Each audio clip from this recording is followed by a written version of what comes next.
It's interesting, right now we talk about probabilities. I went to a website that I go to fairly regularly, 338 Canada. Hmm.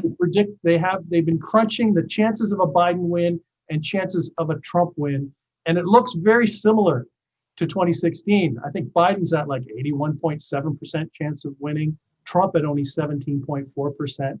And what people don't realize is that for these things, like 40,000, 50,000 simulations are run.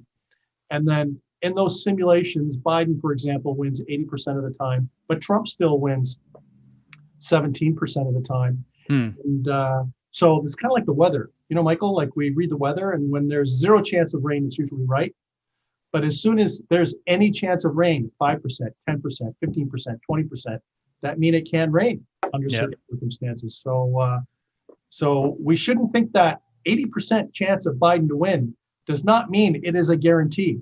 It means that he's more likely on the balance of probability, but that Trump can still win the electoral college vote and the election.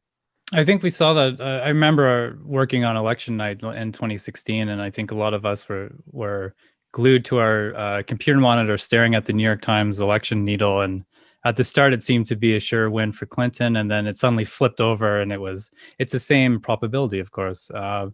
And the New York Times defended that needle. How do you poll for the electoral college outcome? That seems like a really tricky thing to do. Yeah, well, the thing is that these national polls that are historically quite accurate can't be used to do the electoral college because the electoral college is done on a state by state basis, and this is where state polling comes into play. And the one thing that I do know is that when you look at in the national polling scene and the mainstream media, that they hire major companies that have great track records and they do a good job at the polling and predicting the national party support.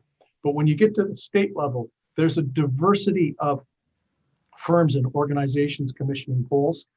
And there's also a diversity of quality. Many times, I've read some of these state polls and I look to see who paid for the poll and it's not listed in the report. Or I'd read a state poll and it said that we have a statistical model that factors for hidden Trump voters. We hear a lot about that, hidden Trump voters. And we don't explain how it works, but that we do this kind of stuff. And then for me, whenever I hear any researcher kind of say that they're doing secret things that are not transparent, it's a big flag for me in terms of having less confidence in the credibility. So, Michael, here's a prediction. The risk will not be the national polls. It'll be state polls. And some states like Florida are turning into toss-up states. We even have the Democratic vice presidential candidate, right, going to Texas. Like, the Democrats haven't won Texas in a long time, but the gap is narrowing even in that state. So there are toss-up states where the numbers are within the margin of error. They're based on state polls that I will say are wobbly. Yeah. And we should be very careful in some of these electoral college predictions because they're very susceptible to a quick change if just 1 or 2 percentage points swing in one direction or another. We also have a massive amount of mail-in ballots in the States. I think it's the largest amount in history now. How do you, as a pollster, how do you account for that? Is it even possible to do that? Yeah, well, actually, one thing, it makes it a little easier because if people have cast their ballot, they're going to say they're going to report on how they voted. It's hard for them to be unsure, which is why unsure is so historically low in this particular election. I saw some stats from Associated Press that said that 66 million ballots have already been cast. And I think in the last US presidential election in 2016, about 150 million ballots were cast. So there are a whole bunch of votes that are already in the bag. But what's interesting is on these early voting, there's a significant division and difference based on how you're going to vote and who you might vote for.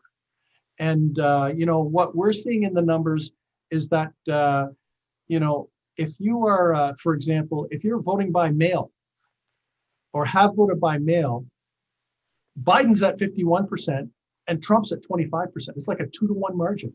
Wow. For people that are voting in person, according to the polling that we've seen, Trump's at 50% or thereabouts, and I think Biden is at 20. So go figure why Donald Trump is not hot on mail ballots and probably will want to challenge mail ballots if he has any kind of chance, because you know, if you're voting by mail at this particular point in time, it looks like you're overwhelmingly voting Democrat, while if you're voting in person, you're more likely to be voting for Donald Trump.